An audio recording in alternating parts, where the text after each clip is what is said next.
آج جس کیس کے بارے میں آپ کو بتانے والا ہوں وہ سن کر آپ حیران ہو جائیں گے اور سوچیں گے کہ کیا اس ماں نے صحیح کیا یا نہیں۔ مریانہ بیکمائر ایک ماں جو اپنی بیٹی کے قاتل کو اپنے ہی ہاتھوں سے شوٹ کر دیتی ہے، وہ بھی پورے کورٹ میں۔ مریانہ بیکمائر کورٹ روم کے اندر آتی ہے اور سیدھا اس کی بیٹی کے قاتل کو شوٹ کر دیتی ہے، again and again.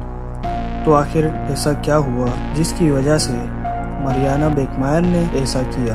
Video start کرنے سے پہلے آپ ہماری اس ویڈیو کو لائک کر دیں اور سبسکرائب بٹن پر بھی کلک کر دیں اور اپنے فرینڈز اینڈ فیملی کے ساتھ بھی شیئر کر دیں۔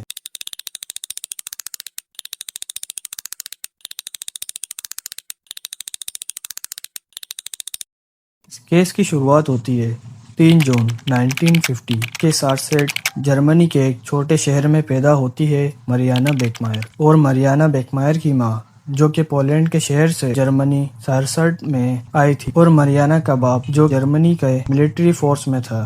لیکن مریانہ بیکمائر پیدا ہوتی ہے اس گھر میں جس گھر میں اس کے ماں باپ سارا دن لڑتے ہی رہتے تھے، جس کی وجہ سے مریانہ بیکمائر کا بچپن بھی بہت خراب گیا اور مریانہ بہت پریشان رہنے لگی، وہ بھی اتنی چھوٹی سی عمر میں۔ اور ایسے ہی ایک دن آتا ہے جس دن مریانہ کی ماں باپ کے بیچ حد سے زیادہ لڑائی ہو جاتی ہے، جس کی وجہ سے مریانہ کی ماں اپنے ہسبینڈ کو چھوڑ کر چلی جاتی ہے۔ اور جس ٹائم پر اس کی ماں اس کو چھوڑ کر جاتی ہے اس ٹائم تک مریانہ بیکمائر 16 سال کی ہو جاتی ہے۔ لیکن 16 سال کی عمر 1966 میں مریانہ بیکمائر ماں بن جاتی ہے اپنے بوائے فرینڈ سے، لیکن مریانہ اس بچے کو اڈاپٹ کر دیتی ہے کسی اور خاندان کو۔ اور پھر ایسے ہی 2 سال بیت جاتے ہیں اور 1968 تک مریانہ بیکمائر 18 سال کی عمر میں دوبارہ سے پریگننٹ ہو جاتی ہے اپنے بوائے فرینڈ سے، وہ بھی 2 جڑواں بچوں۔ لیکن بچہ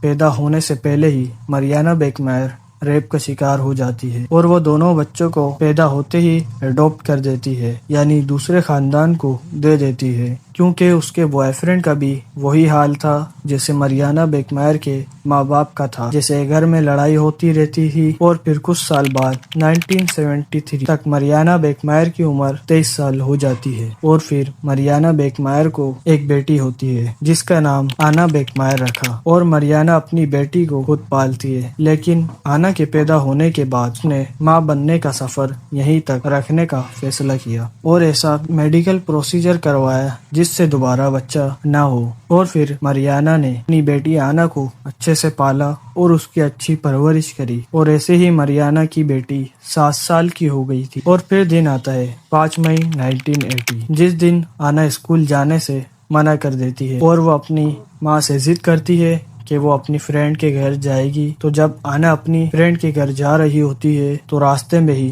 35 سال کا بچر کلاوس گروبوسکی آنا کو کڈنیپ کر لیتا ہے، اور پھر وہ آنا کو کافی گھنٹوں تک اپنے گھر میں باندھ کر رکھتا ہے، اور پھر وہ پتلے کپڑے سے یا جو لڑکیوں کے ٹائز ہوتے ہیں اس سے آنا کا گلا گھونٹ کر مار دیتا ہے۔ اور آنا کے مرنے کے بعد کلاوس گروبوسکی ایک لکڑی کا باکس لاتا ہے اور اس میں آنا کی لاش کو ڈال کر وہ ایک ندی کے کنارے کے پاس دفن کر دیتا ہے باکس کے ساتھ، اور وہ آنا کی لاش دفن کر کے واپس چلا جاتا ہے۔ اب یہ جو کلاوس گروبوسکی تھا نا، یہ پہلے سے ہی 2 چھوٹی لڑکیوں کو سیکشول ابیوز کر چکا تھا۔ آنا اس کی پہلی وکٹم نہیں تھی، اس نے پہلے بھی 2 لڑکیوں کے ساتھ ایسے ہی کیا تھا، اور جب بھی پولیس نے اس کو پکڑ لیا تھا اور اس کو 5 سال کی جیل میں رکھا گیا تھا، اور جیل میں کلاوس گروبوسکی نے پہلے اپنا کیمیکل کاسٹریشن کروایا تھا اور ہارمون ٹریٹمنٹ بھی کروایا تھا۔ باقی آپ سمجھ لینا، میں اس کو زیادہ ایکسپلین نہیں کر سکتا ورنہ یوٹیوب ریسٹرکشن لگا دے گا۔ اور کلاوس گروبوسکی اپنے گھر آتا ہے اور یہ ساری باتیں اپنی گرل فرینڈ کو بتا دیتا ہے، ہر ایک بات کہ کیسے اس نے آنا کو مارا، کہاں دفن کیا، سب کچھ۔ اور یہ کلاوس گروبوسکی اپنی گرل فرینڈ کو سب باتیں بتایا کرتا تھا، اور جب یہ بات اس کی گرل فرینڈ سنتی ہے تو وہ اس وقت تو کلاوس گروبوسکی کو کچھ نہیں بولتی، لیکن پھر وہ بعد میں جب کلاوس گروبوسکی چلا جاتا ہے تو اس کی گرل فرینڈ پولیس کو کال کرتی ہے اور سب کچھ بتا دیتی ہے کہ میرے بوائے فرینڈ نے مجھے ابھی یہ باتیں بتائی، میں نے ابھی آنا نام کی لڑکی کو مارا ہے اور اس کی لاش میں نے ندی کے کنارے چھپا دی ہے۔ اور اس کی گرل فرینڈ پولیس کو سب بتا دیتی ہے لوکیشن کے ساتھ، اور جب پولیس اس ندی کے یہاں ڈھونڈتی ہے تو ان کو ایک باکس میں لاش ملتی ہے جو کہ زمین میں دفن کیا گیا تھا، اور جب وہ باکس کو کھولتے ہیں تو اس میں آنا کی لاش ملتی ہے، اور لاش ملنے کے بعد پولیس سیدھا کلاؤس گروبوسکی کو اسی دن گرفتار کر لیتی ہے جس دن کلاؤس گروبوسکی نے آنا کا مرڈر کیا تھا۔ اور پھر کلاؤس گروبوسکی کا کورٹ میں ٹرائل چلتا ہے۔ فرسٹ ٹرائل میں فیصلہ نہیں ہوا، سیکنڈ ٹرائل ہوئی لیکن اس میں بھی فیصلہ نہیں ہوا۔ اب دن آتا ہے 6 مارچ 1981۔ اس دن تھرڈ ٹرائل تھا، اور اس ٹائم تک مریانا بیکمائر کا غصہ بہت بڑھ گیا تھا۔ آنا اس کی بیٹی جسے مریانا بیکمائر نے خود پالا تھا، اور مریانا آنا سے بہت پیار کرتی تھی، لیکن اب مریانا بیکمائر نے ایک بڑا فیصلہ لیا، اور جیسے ہی مریانا بیکمائر کورٹ میں انٹر ہوتی ہے اس کے فیس پر کوئی ایکسپریشن نہیں تھا، اور وہ انٹر ہوتے ہی اور کلاؤس گروبوسکی اس کے سامنے تھا، اور پھر مریانا بیکمائر نے اپنی پاکٹ سے بریٹا ایم 1934 پسٹل نکالی اور سیدھا کلاؤس گروبوسکی کے پیٹھ پر گولی مار دیتی ہے۔ اس میں سے کلاؤس گروبوسکی کو 7 گولیاں اس کی پیٹھ پر لگی، اور اس کی اسی وقت کورٹ میں موت ہو گئی۔ اور مریانا نے جب کلاؤس گروبوسکی پر فائر کیا تو اس کے فیس پر کوئی ایکسپریشن نہیں تھا، اور کلاؤس گروبوسکی کو مارنے کے بعد مریانا بیکمائر بولتی ہے I did it for you آنا، اور پھر 2 بندے آتے ہیں، مریانا کو سنبھالتے ہیں۔ اگر وہ مریانا کو نہیں سنبھالتے تو مریانا بیکمائر نیچے گر جاتی، اور ایسے مریانا بیکمائر نے اپنی بیٹی کے قاتل کو مار کر اپنی بیٹی کا بدلہ لیا، اور یہ بات پورے جرمنی میں پھیل گئی، اور یہ کیس ہر ٹی وی چینل نے کور کیا، اور ہر نیوز آرٹیکل میں یہ خبر پھیل گئی۔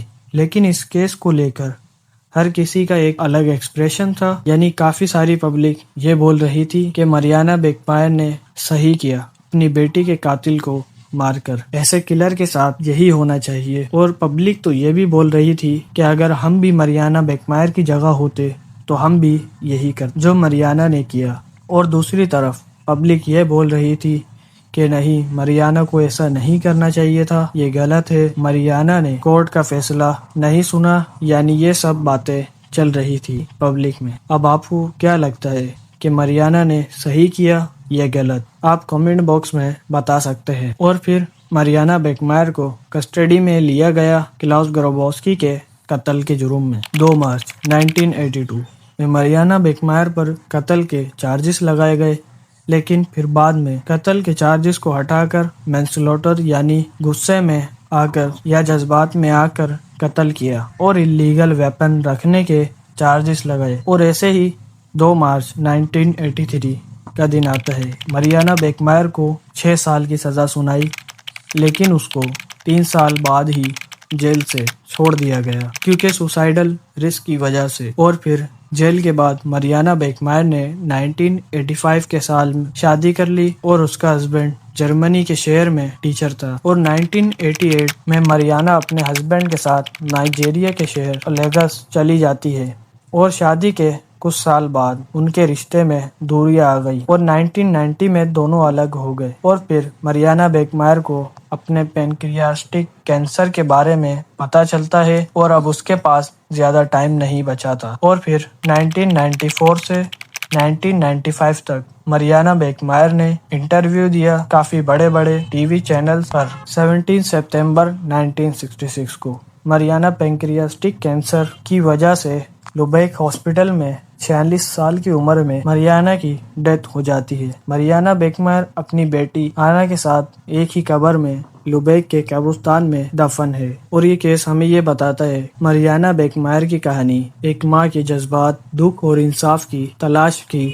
مثال ہے۔ اس نے اپنی بیٹی کا قتل دیکھا، عدالت کا انتظار نہ کر کے قاتل کو خود گولی مار دی۔ اس عمل نے جرمنی اور پوری دنیا کو ہلا دیا۔ آج بھی لوگ ڈیبیٹ کرتے ہیں کہ کیا اس کا عمل انصاف تھا یا غلط انتقام۔ اگر آپ کو یہ کیس اچھا لگا ہو تو پلیز آپ ہمارے چینل کو سبسکرائب کر دیں، اور لائک بٹن پر بھی کلک کر دیں، اور اپنے فرینڈز اینڈ فیملی کے ساتھ بھی شیئر کر دیں۔ تو ملتے ہیں آپ کو اپنی نیکسٹ ویڈیو کے ساتھ، جب تک آپ اپنا خیال رکھیں۔ Take care.